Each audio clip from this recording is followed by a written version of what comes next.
Hi viewers, welcome to our channel. ప్రస్తుతం మనతో పాటు సీనియర్ జర్నలిస్ట్ దాము బాలాస్ అన్నారు. వారితో మాట్లాడదాం. నమస్కారం సార్. నమస్తే. Sir, BRS MLA Lasya Nanditha గారు మరి రీసెంట్గా యాక్సిడెంట్ అయ్యి చనిపోవడం జరిగిందిగా. మరి ఎంక్వైరీ కూడా చేస్తున్నామని చెప్పారు పోలీసులు. మరి ఎంక్వైరీ ఎక్కడ దాకా వచ్చింది? ఫర్దర్గా ఏమైనా అప్డేట్ ఉందా సార్ ఈ ఇష్యూ? ఫర్దర్‌గా అంటే దీని మీద పోలీసులు బాగా కాన్సంట్రేట్ చేస్తున్నారు. ఎందుకంటే ఎమ్మెల్యే అందులో అందరికీ డౌట్లున్నాయి. ఎలా జరిగింది? ఏంటి? ఎందుకంటే 10 రోజులకు ముందే జరిగింది. అప్పుడు కూడా ఆమెకి గాయాలైనాయి. దాని తర్వాత మళ్ళీ 10 రోజుల లోపలే ఇది జరగడంతో దీని వెనక ఆమె మీద ఏదన్నా జరుగుతుందా? ఏం జరుగుతుంది? ఎందుకంటే ఇంత కోయిన్సిడెన్స్‌లు మామూలుగా అయితే మనకు తెలియని ఇంకొక యాక్సిడెంట్ కూడా జరిగిందని చెప్తున్నారు. 3 నెలల్లో 3 యాక్సిడెంట్లు అని చెప్తున్నారు. ఏదేమైనా ఈ 2 అయితే మేజర్. ఫస్ట్‌ది కూడా కొంత ఇంపార్టెంట్‌ది. ఎందుకంటే కేటీఆర్ లాంటి వాళ్ళు కూడా వెళ్ళి పరామర్శించొచ్చారు. అందుకని ఏం జరుగుతుంది ఇది అంటే ఒక్కోసారి కోయిన్సిడెన్స్‌లు కూడా ఉంటాయి. మనకు కూడా లైఫ్‌లో చాలామందికి జరిగిందే జరుగుతుంటుంది. తగిలిన కాలికే తగులుతుందంటారు. అలాగే ఒక్కొక్కసారి ఏంటంటే జరిగిన ప్రమాదమే జరిగే అవకాశం ఉంది. కానీ ఇది కొద్దిగా పాపులర్ ఆమె కాబట్టి సో సీరియస్‌గానే తీసుకున్నారు. రెండోది జరిగిన ఇన్సిడెంట్ ఇవన్నీ చూసినప్పుడు అతను రెగ్యులర్ డ్రైవర్ శేఖర్ ఉండేవాళ్ళు వీళ్ళకి. ఆ డ్రైవర్ ఉన్నప్పుడే ఆ స్కార్పియో యాక్సిడెంట్ జరిగింది. ఆ తర్వాత శేఖర్ వాళ్ళ సిస్టర్స్ కారుకి వెళ్ళారు. సో నిజానికి మొన్న కూడా అతను వాళ్ళ సిస్టర్ వాళ్ళు ప్రయాణించిన కారుని అతనే డ్రైవ్ చేశాడు. కొత్తగా వీళ్ళ ఫ్రెండ్ ద్వారా ఇతను వచ్చాడని చెప్తున్నారు. ఇతను పిఏ అని కూడా చెప్తున్నారు. ఇతనికి అంత ఎక్స్పర్టైజ్ డ్రైవింగ్ లేదని చెప్తున్నారు. రెండోది ఏంటంటే వీళ్ళు చేసిన తప్పు, సదాశివపేటకు ముందు రోజు వెళ్ళారు. అక్కడ ఆరూర్ అని ఉంటుంది ఆ ఏరియాలో. అక్కడ మిస్కిన్ బాబా దర్గా ఉంది, అది పాపులరు. వీళ్ళు ఎందుకు వెళ్ళారంటే కూడా అది కూడా ఐరనీ చూడండి ఎంత ఇది అంటే, వీళ్ళని ఆరోగ్యం బాగాలేకుండా ఉంది గతంలో. దాని నుంచి ఆమె రికవర్ అయింది. రెండోది యాక్సిడెంట్లో నుంచి తప్పించుకుంది.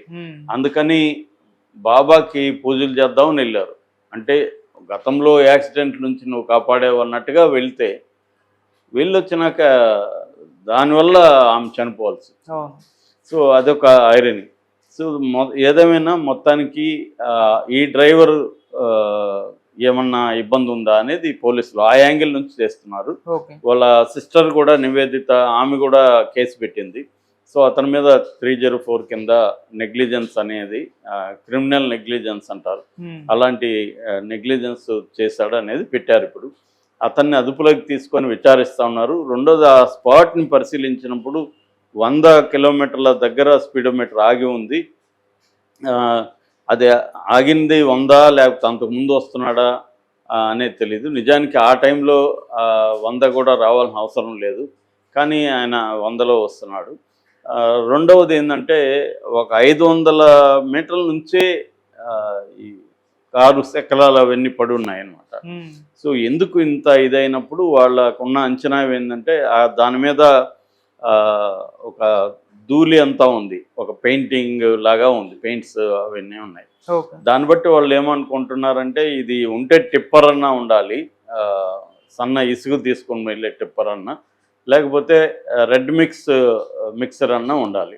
ఈ రెండిట్లో ఏదో ఒకటి ఉండే అవకాశం ఉంది అనేది ఒక దాన్నంతా కూడా ఇప్పుడు ఫోరెన్సిక్కి పంపించారు. రెండవది ఏంటంటే ఇతన్ని ఇంట్రాగేట్ చేసినప్పుడు అతను నా కళ్ళు బయర్లు గమ్మాయి, నాకేం తెలియట్లేదు, నాకు గుర్తులేదు ఏమంటున్నాడు. మామూలుగా అది సహజంగా జరుగుతుంది. ఎందుకంటే ఒక పెద్ద ప్రమాదం జరిగినప్పుడు ఒక ట్రామా లాంటిది. ఆ ట్రామా తర్వాత మనిషికి ఏమి గుర్తుండదు. ఆ మధ్య మా ఫ్రెండ్కి, నేను మా ఫ్రెండ్ వెళ్తున్నప్పుడు పక్కన మా ఆటో కొట్టేసింది. అతను ఒక్కసారిగా స్పృహ పడిపోయాడు. అప్పుడు కూడా నాకు ఇమ్మీడియట్గా ఏం చేయాలో తెలియదు. ఒక 2-3 నిమిషాల తర్వాత నేను తేరుకొని 100కి ఫోన్ చేయాల్సి వచ్చింది. అప్పుడు వాళ్ళు రాలేదు, కానీ ఇతను మళ్ళీ స్పృహలోకి వచ్చాడు. వచ్చిన తర్వాత అతను హాస్పిటల్కి తీసుకెళ్తుంటే అతను నన్ను గుర్తుపట్టాడు, కానీ నేను ఎందుకు ఇక్కడికి వచ్చాను అని అడుగుతున్నాడు. అంటే నీ దగ్గరికి నేను ఎప్పుడు వచ్చాను, ఎందుకు వచ్చాను నాకు గుర్తు రావట్లేదు, నా పిల్లల ముఖాలు గుర్తు రావట్లేదు అని చెప్తున్నాడు. నేనేం చెప్పాను, నన్ను గుర్తుపట్టావు కదా, మెల్లగా వస్తుంది మెమరీ అని చెప్పాను. ఎందుకంటే నేను ఎక్కడ చదువున్నా, మెమరీ ఒక్కొక్కసారి పోయినప్పుడు మెల్లగా వస్తుందని. అలాగే అతనికి ఒక హాఫ్ డే తర్వాత మెమరీ అన్నీ వచ్చింది. అలాగా ఆ ట్రామా వల్ల కూడా అప్సెట్ అయిపోతారు. ఎందుకంటే అతనికి కూడా అతను ఏమి అంత పెద్ద యాక్సిడెంట్ చేసినప్పుడు అతనికి భయంకరమైన గిల్ట్ ఉంటుంది, భయం వేస్తుంది, బాధేస్తుంది, ఇవన్నీ ఉంటాయి కదా. సో అతను మర్చిపోయే అవకాశం ఉంది. కానీ పోలీసులు వదలకుండా అతను రకరకాల పద్ధతుల్లో ఇంట్రాగేట్ చేస్తున్నారు.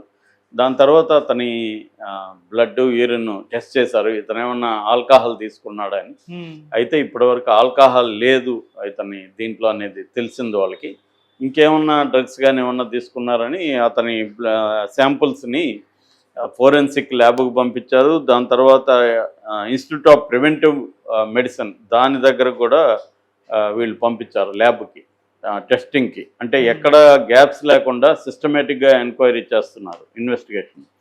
సో పంపించారు. అదొకటి. దాని తర్వాత అతను ఫోన్ తీసుకొని కాల్ డేటాను మొత్తం పరిశీలిస్తున్నారు. ఎవరెవరికి ఇతను కాల్ చేశారు అంటే ఏమన్నా కుట్ర కోణం ఉందా? ఎందుకంటే ఇతను బతికాడు, ఆమె చనిపోయిందంటే ఇతను ఏమన్నా ఆమె వైపుగా కారు ఢీకొనిచ్చాడా? కొన్ని యాక్సిడెంట్లు అలా జరుగుతుంటాయి. అంటే వాళ్ళు ప్లాన్డ్గా ఏం చేస్తారంటే వీళ్ళు బెల్ట్ వేసుకుంటారు. బెల్ట్ వేసుకోవడం వల్ల ఎయిర్ బెలూన్ ఓపెన్ అవుతుంది. రెండోది ఇటుపక్క ఎవరైతే వీళ్ళు చంపాలనుకుంటే వాళ్ళు ఇటుపక్క కూర్చున్నప్పుడు అటువైపు తాకిచ్చారనుకో, వీళ్ళు బెల్ట్ వేసుకోకపోతే అటువైపు ఉన్న వాళ్ళకి ఖచ్చితంగా తీవ్రమైన ప్రమాదం జరుగుతుంది. ఇటువైపు ఉన్న వాళ్ళకి అంత పెద్ద ప్రమాదం జరగదు. అది డ్రైవర్లకి తెలుసుంటుంది ఒకవేళ చేయదలుచుకుంటే. అలాగా కూడా చేసిన సందర్భాలు గతంలో ఉంటాయి కాబట్టి పోలీసులు ఆ యాంగిల్ నుంచి కూడా పరిశీలిస్తున్నారు. సో దానివల్ల కూడా వాళ్ళు ఏం చేస్తున్నారంటే మొత్తం అతని ఫోన్లో ఏమన్నా ఎవరికైనా కాంటాక్ట్ చేశాడా, ఎవరు మాట్లాడారు ఇతనితో, అంటే అతను ఒకవేళ చంపాలనుకున్నా లేకపోతే ఇంకో ఏదన్నా చేయాలనుకున్నా అతనికి ఎవరైనా ఒకడే చేయడు కదా, ఎవరైనా అతన్ని ప్రేరేపించి ఉండాలి. అట్లా ఏమన్నా ఉందా అనేది కూడా వాళ్ళు కాల్ డేటా తీసుకొని అదంతా కూడా పరిశీలిస్తున్నారు. ఇంకొక విషయం కూడా పోలీస్ ఇన్వెస్టిగేషన్లో తెలిసింది ఏంటంటే యాక్చువల్గా ఈ కారులో వాళ్ళ అక్క కూతురు కూడా ఉన్నింది, చిన్న పాప.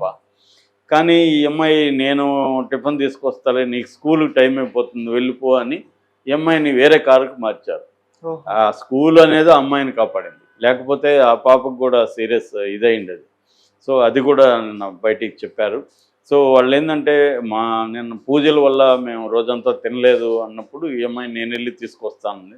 నిజానికి ఆ 4:30-5 టైంలో ఎక్కడా కూడా టిఫిన్స్ కూడా ఏమీ రెడీగా ఉండవు. కానీ ఆమె ట్రై చేస్తానని వెళ్ళింది. అదేదో ఆమె డ్రైవర్ని పంపించుండొచ్చు. మామూలుగా అయితే డ్రైవర్ని వెళ్ళి నువ్వు తీసుకురా అని చెప్పి ఉండొచ్చు. మరి ఆమె ఎందుకని తనే వెళ్ళింది అనేది అదొక పెద్ద ప్రశ్న. మామూలుగా అయితే జనం ఎవరన్నా ఏం చేస్తారు, వీళ్ళు అలసిపోయి ఉంటారు, డ్రైవర్ని వెళ్ళి టిఫిన్ తీసుకురా అని పంపిస్తారు. మరి ఆమె పిఏ స్థాయి కాబట్టి అతనికి ఆ పని చెప్పలేకపోయిందా, లేకపోతే తను టిఫిన్ చూసి తనే సెలెక్ట్ చేసుకుందాం అనుకొని వెళ్ళిందా అనేది తెలియదు. ఏమైనా అది కూడా ఆమె మిస్టేక్. అన్నిటికంటే ఏంటంటే బెల్ట్ వేసుకోకపోవడం, అది పెద్ద ప్రమాదానికి దారి. బెల్ట్ వేసుకొని ఉంటే ఆమె చనిపోయేదైతే కాదు అనేది పోలీసులు చెప్తున్నారు. గాయాలు ఏమన్నా ఉంటాయి కానీ చనిపోయే ప్రసక్తి అయితే లేదు. చాలాసార్లు ఇదే జరుగుతుంది.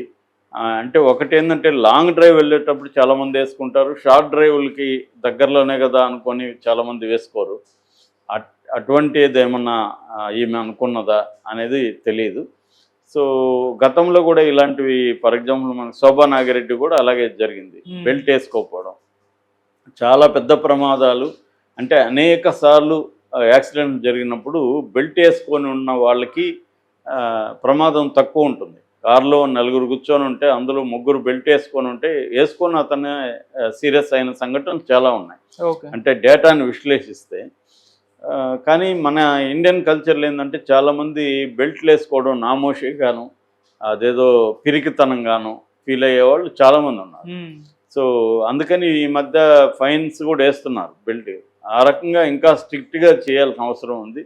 అట్లాగే వెహికల్స్లో కూడా కొన్ని దేశాల్లో బెల్ట్ వేసుకోకపోతే ఇమ్మీడియట్గా పోలీస్ స్టేషన్కి వార్నింగ్ వెళ్ళిపోతుంది. అట్లాంటివి ఉన్నాయి. అట్లాంటి మెథడ్స్ ఇక్కడ కూడా పెట్టాల్సిన అవసరం ఉంది. ఎందుకంటే చాలామంది ఏంటంటే వాళ్ళకి కంపల్సరీ చేస్తే తప్ప చట్ట ప్రకారం ఆ పనులు చేయరు. ఓకే. మన హెల్మెట్ ఎందుకు వాడమంటారు? మన సేఫ్టీ కాదు. కానీ హెల్మెట్ ఎవరు ఎందుకు వాడరంటే వాళ్ళకి ఏదో జుట్టు చెదిరిపోతున్నానో ఇంకోటి సాకు చెప్తారు. ఉమ్. సో దాన్ని కంపల్సరీ చేస్తే కానీ మన వాళ్ళు వాడరు.